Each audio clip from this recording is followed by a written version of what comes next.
Hello, everyone, and welcome to the latest episode of Mystery Ghost Stories. As you remember, last week was the start of this latest season, and I didn't come prepared last time, and we were left searching articles aimlessly, well, I was anyway, in search of something relevant, rather than me just rambling on about a bunch of nonsense about what they supposedly be haunted. Well, this time, that looks like it will not be the case. I have two viable sources, two reliable websites, and that means that we will probably have a good case on our hands tonight. For the latest episode of Mystery Ghost Stories, the Charleston Jail. Now, before I get started,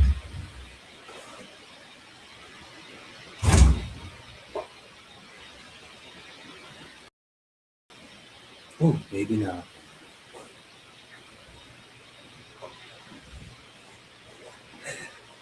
I was going to turn the light on to get a little more light, but you saw that, right? Yeah. Alright, without further ado, Mystery Ghost Stories, the Charleston Jail.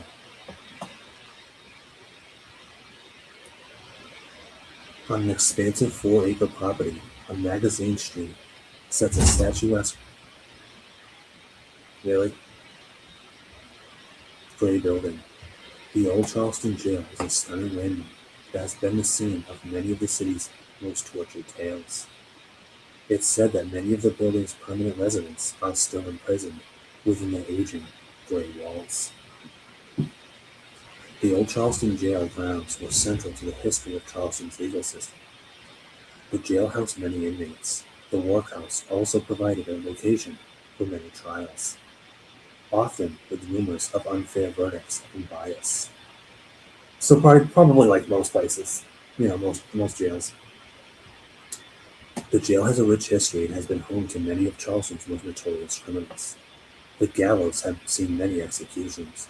The cell walls have felt this desperate yearning for freedom from so many trapped inside. Visiting the ominous building can give you the chance to witness the tortured spirits still trapped on the grounds. Check out for the Charleston Ghost Tours. Go here. Put a little shameless plug in there. I love it. Love that little shameless plug they did.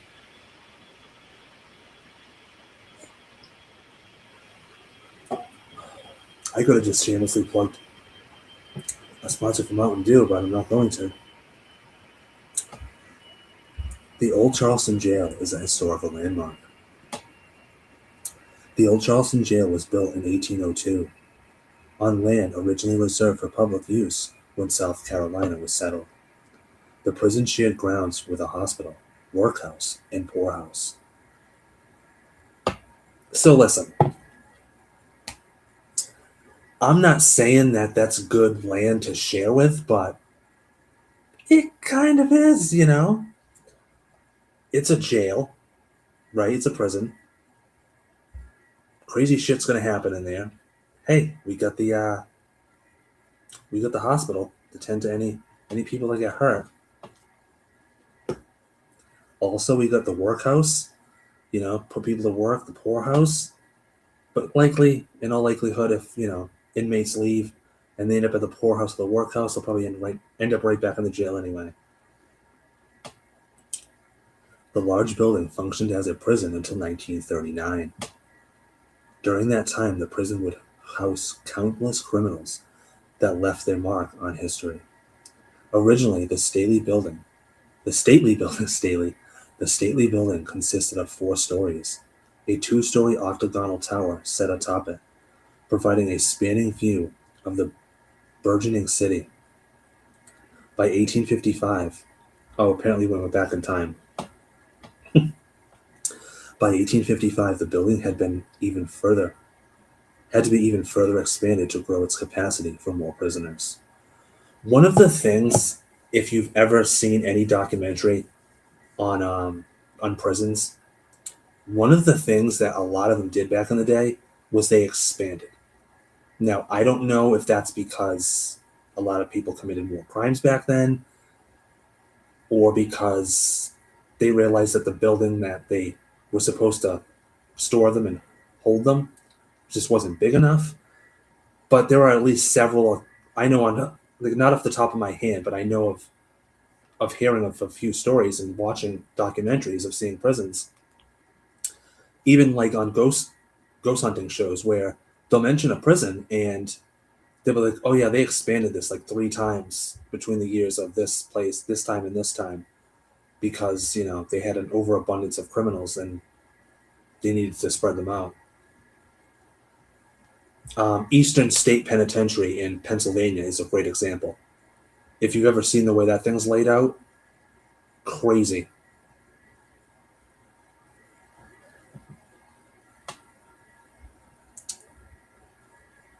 Area architects Luis Barba and John Saleh were tasked with the jail's renovation. They added a large rear wing to the building to create more cells for the growing inmate population. They also added Romanesque revival details. Excuse me, giving the building its dramatic and Gothic appearance. Unfortunately, in 1866, earthquakes bad, an earthquake badly damaged the structure. The tower had to be removed from the top. The highest of the building's 4 stories was also destroyed. Much of the work that Barbat and Saley, I have no idea how to pronounce his name, put into the structure was undone by the disaster. Despite the damage, the jail continued to house inmates until it remained in operation up until 1939, serving as a backdrop to the dramatic stories of its many inmates. Ooh. Denmark Vesey is infamous for leading a slave uprising in Charleston.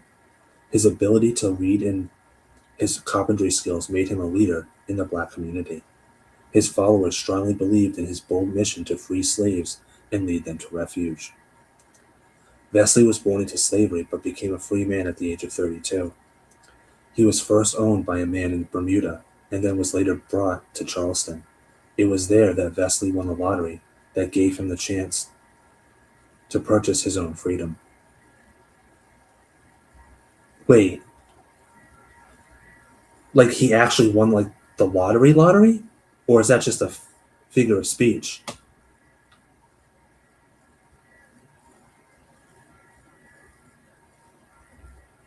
Because this is the 1800s. There's no way that. Yeah, I don't know. Let's continue. He helped to found the African Methodist Episcopal Church in Charleston. The church grew quickly, as did his followers, quickly growing to nearly 2,000 members. It gave him the perfect passionate network to plan his slave revolt. In 1822, see what I mean? That must have been, I don't know. I don't know what won the lottery meant. Did we really have the lottery even back then? Vesey hatched a plan that included killing the slave owners in order to liberate their slaves. There were thousands of slaves both in the city of Charleston and on nearby plantations. Vesey's goal was to free these slaves and ship them to freedom in Haiti. However, the militia caught wind of Vesey and his followers' scheme before it was planned, to begin on July 14, 1822. The group's leaders were arrested on June 22, 1822. The workhouse on the prison grounds became the scene for the trials against the leaders of the revolt. Vesey and 5 slaves were tried in secret and without a jury. Yeah, that doesn't surprise me, unfortunately. The men were all sentenced to death by hanging on July 2nd, 1822. Over the years, 30 or more of Vesey's followers were also executed. The church that Vesey worked so hard to establish was later disbanded by the city. Many believe that Vesey lived out the last days of his life in the tower of the old Charleston jail. He sat in wait for his execution, looking over the city that had unfairly demonized him. It's no wonder that his tortured spirit might still haunt the grounds where he spent his final hours.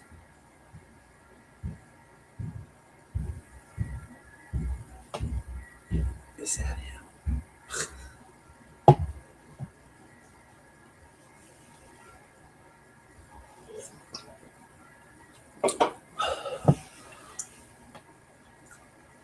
One of the evilest pirates of all time had a stay at the Charleston jail from 1825 to 1827. Jacques Alexander Tardy was a ruthless French pirate that had an affinity for poisoning his victims.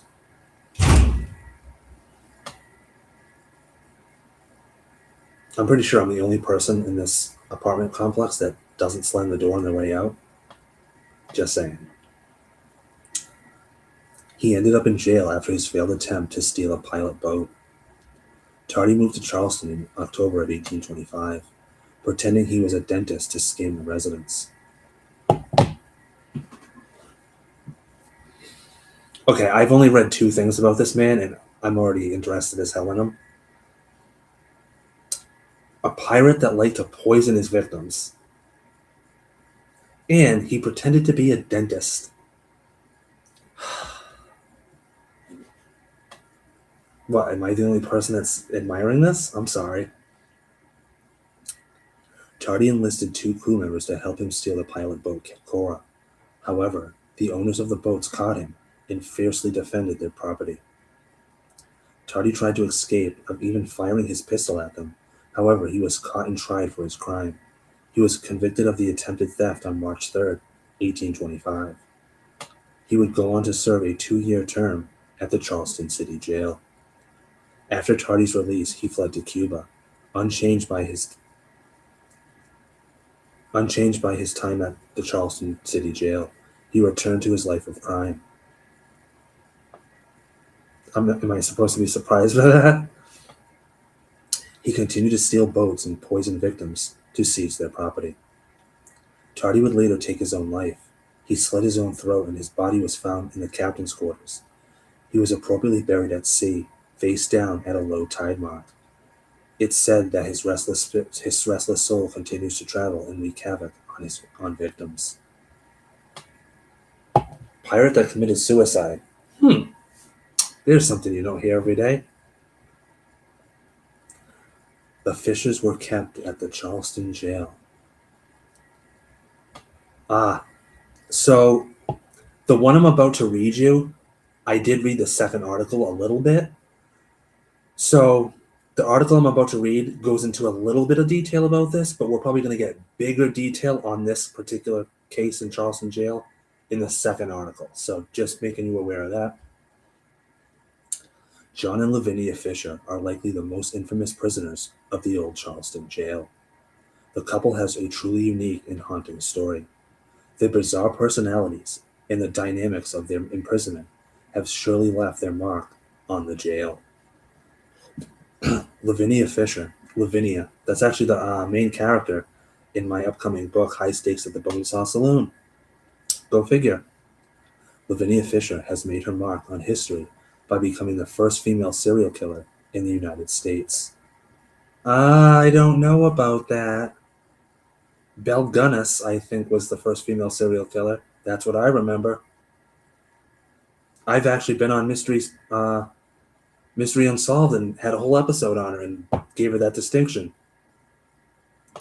She and her husband's crazed plot led to the deaths of many unknowing visitors to their inn. It's still unknown how many murders they are responsible for. However, Lavinia continued to reveal her evilness right up to her dying breath. Oh, the next one is also on the Fishers, so maybe we won't read that second article when it comes to that.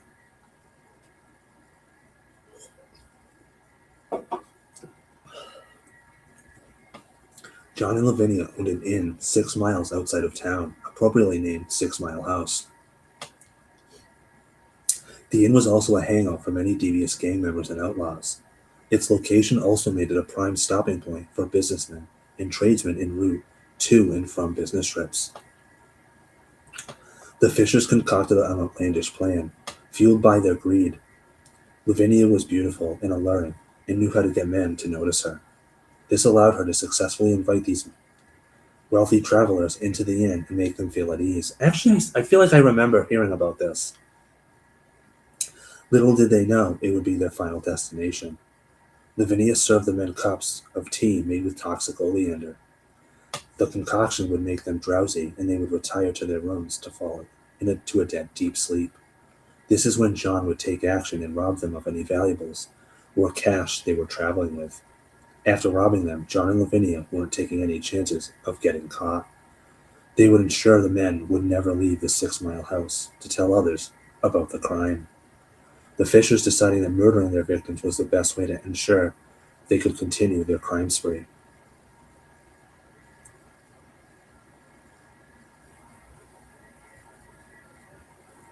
Some stories say that John would stab the victims to death. Others believe that there was a trap door under the inn's beds that would drop the victims to the cellar. Either way, it's said that the corpses of the many of the inn's guests ended up deep below the inn. After hearing all the reports of crime surrounding the 6 Mile house, a group was sent to put a stop to it in February of 1819. This group of vigilantes sought to end the gambling and reported robbings of those passing through. One of the members of this group was a man named David Ross. The vigilante group felt that they were successful in stopping the activity and returned to Charleston. However, they wanted to continue surveillance in the area, so they left Ross behind to keep an eye on things. What happened to him just a few days later terrified him and would lead to a break in the case. The gang members Ross was tasked with watching attacked Ross. When he desperately looked for Lavinia for help, he was shocked by her response. Instead of coming to his aid, Lavinia strangled him and slammed his head through a window pane. Ross retracted quickly and was able to escape and alert authorities back in Charleston. That evening, John Peebles came to stay at the 6 Mile house. Lavinia initially turned him away and claimed that there was no room available, but that he was welcome to come in for a rest. He came inside and accepted her offer of tea to be polite. He hated tea, so when Lavinia wasn't looking, he poured it into her houseplant. As they chatted, the Fishers couldn't understand why the tea wasn't working. John was growing frustrated and impatient. Lavinia continued her attempts to stall and make chit-chat. Finally, out of desperation, Lavinia changed her tune and said that a room was indeed available. Peebles warily agreed to stay that night at the inn. However, his instincts kicked in and he likely saved his life. The Fishers and their odd behavior caused Peebles to keep his guard up.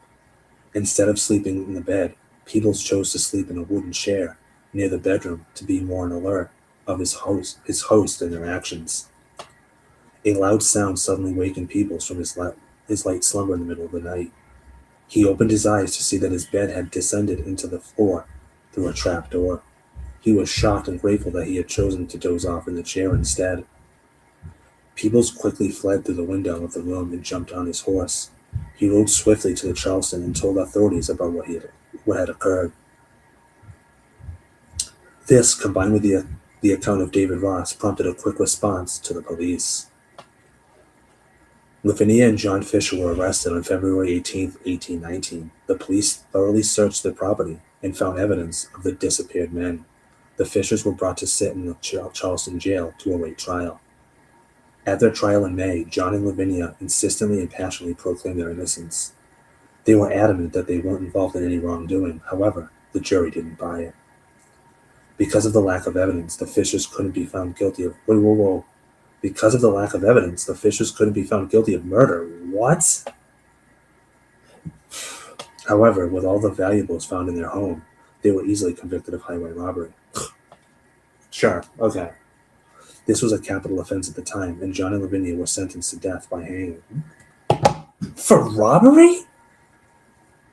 Jesus!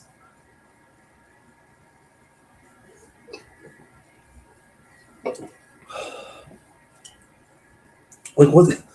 You know what the difference in the 1800s between murder and robbery was? Nothing. Nothing at all. Oh, you stole valuables from people? Death. You murdered a person? Death. You stole a horse? Death.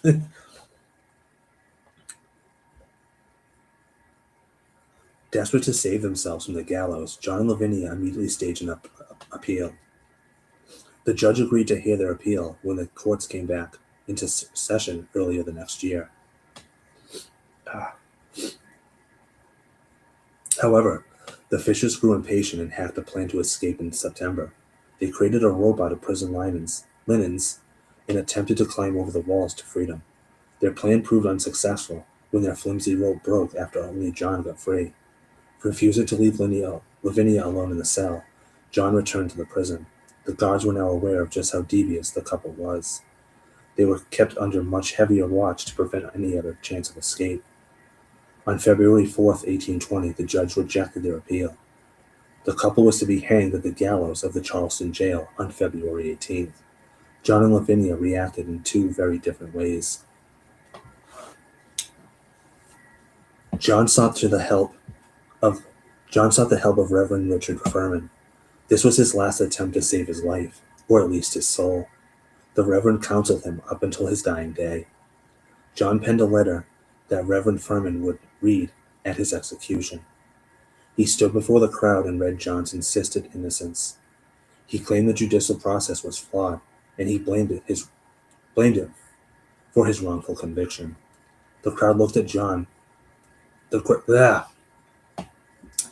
crowd looked on as John grew desperate. He begged on onlookers to reconsider his innocence. In the end, however, he asked for their forgiveness before his execution. Lavinia handled her impending death much differently. She insisted on wearing her wedding gown on her execution day.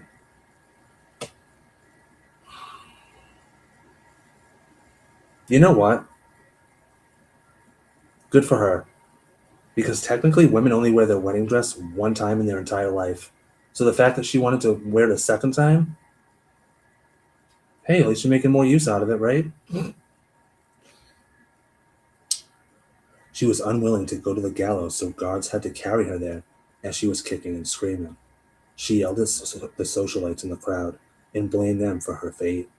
She stood atop the gallows, writhing about as executioners struggled to tighten the noose.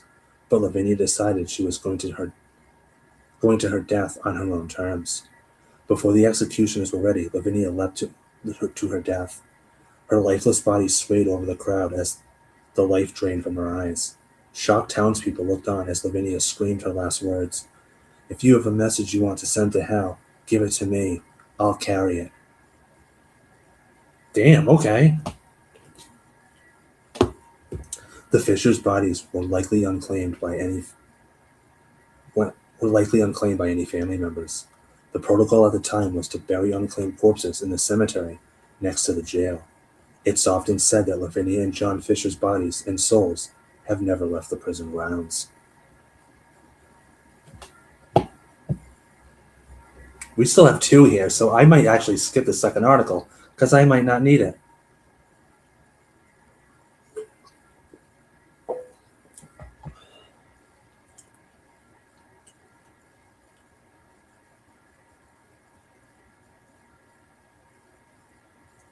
Those that have been to the old Charleston jail have reported some truly eerie experiences. The prisoners' spirits seem to be determined to let visitors know of their presence.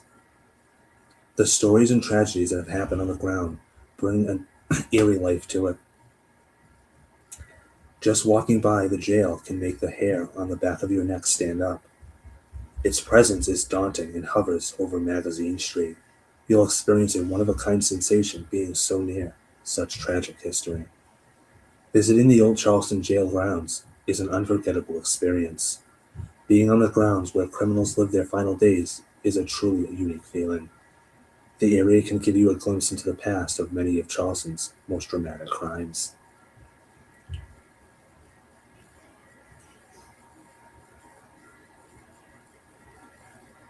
The American College of the Building Arts took over the Charleston jail property in 2000. They created a preservation plan in an attempt to ensure that the structure remained intact.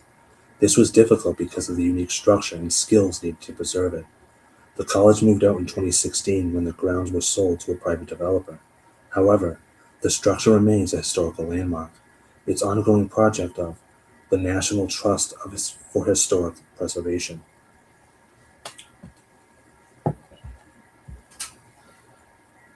Let's see if I'm just going to go to the second one just to see what we got here.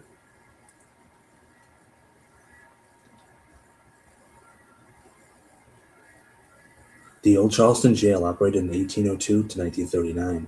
housing Charleston's most dangerous criminals, including pirates, yes we know, Civil War prisoners, and the first female serial killer, okay, we know that. Built on a former hospital burial ground, this fortress of suffering witnessed countless executions, suicides, and deaths from disease. Today, the spirits of its most notorious today the spirits of its most notorious inmates continue their eternal sentences. I apologize, I mumbled.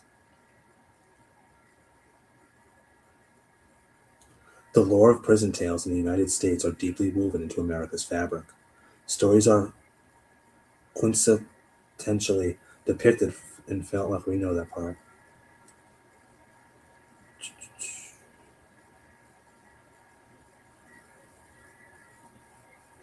Yep, Lavinia Fisher. We just heard about that.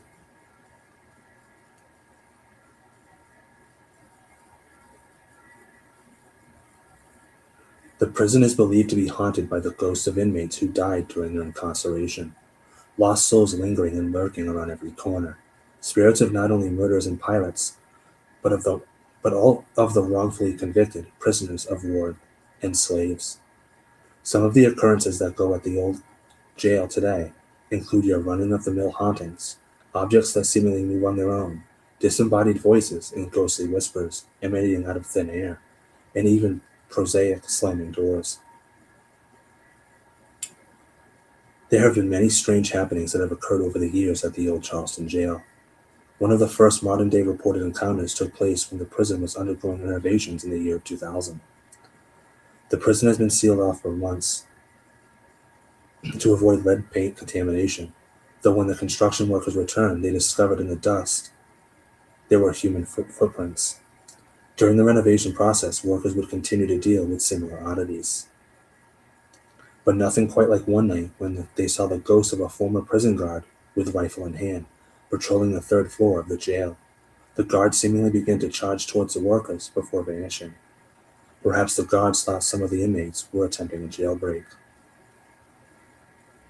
Some of the other most common ongoings within the jail include some of the sounds no longer operational dumbwaiter moving between the floors, vanishing items like jewelry.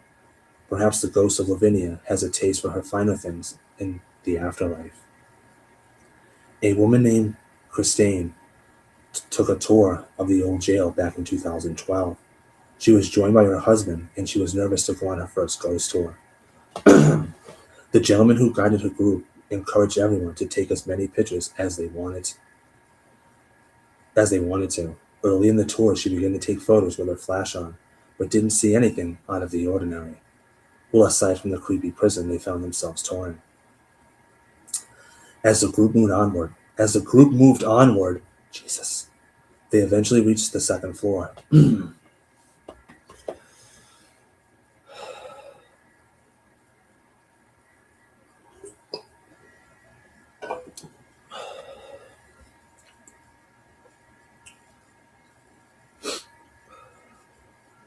They eventually reached the second floor, where it is believed that John and Lavinia were housed as they awaited their executions. It says house, not housed. Christine resumed taking pictures, experimenting. She took her first couple of shots with the flash on, but saw nothing except a dark image. Once the tour was over, was disappointed. She was disappointed, and she had seemingly not captured any ghostly images to share with her friends and family. However, when she got home, she began looking through all the pictures she had taken, and she was uploading some of them to her Facebook account. Man, I want to go through one video without, stuffy nose or whatever this is. When she had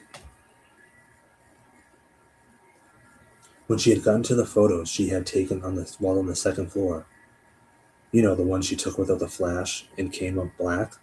Well, upon closer examination, she discovered that those photos were not as black as she had previously thought. In fact, she could see two images now, images that appeared to be ghostly faces. Christine elaborated. One seemed to be standing out in front of the other. Both have different faces. The unexplainable faces left her to wonder, could this be John and Lavinia Fisher?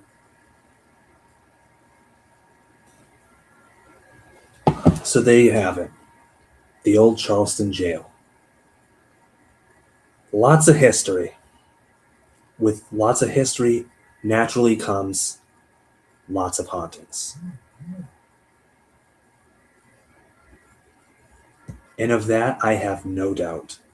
Do I think this place is haunted? Abso-freaking-lutely. Most old prisons dating back to the 1800s when they were built and are still standing today are more than likely probably haunted. More than likely haunted, probably haunted. There we go. John and Lavinia Fisher, I have no doubt in my mind they're probably still haunting that place. Absolutely. But not only are there former slaves, pirates, other criminals, but also apparently guys that work there, like prison guards. That prison guard, that was probably like his best job, the best time of his life, which is kind of weird if you think about it. So he just goes back to work for the place that the best place that he knew to stop the ghost prison guard stopping the ghost inmates. What do you think of the tale that I've told tonight? Do you think the old Charleston jail is haunted? Would you want to go? I'd be interested, although I can honestly say I don't ever think I'll find myself in South Carolina anytime soon. So I will leave that to the other people that want to take the ghost tour in South Carolina, in Charleston. I do hope you enjoyed this tale tonight of Mystery Ghost Stories, and do stay tuned for next week, as my next tale will be on...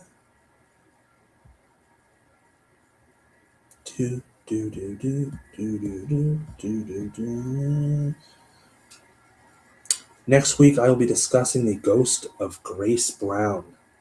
That is a very chilling one, also very well known. If it doesn't sound familiar right now, it probably will to you when I start reading it next week. For Mystery Ghost Stories, this has been Justin B. Infinite.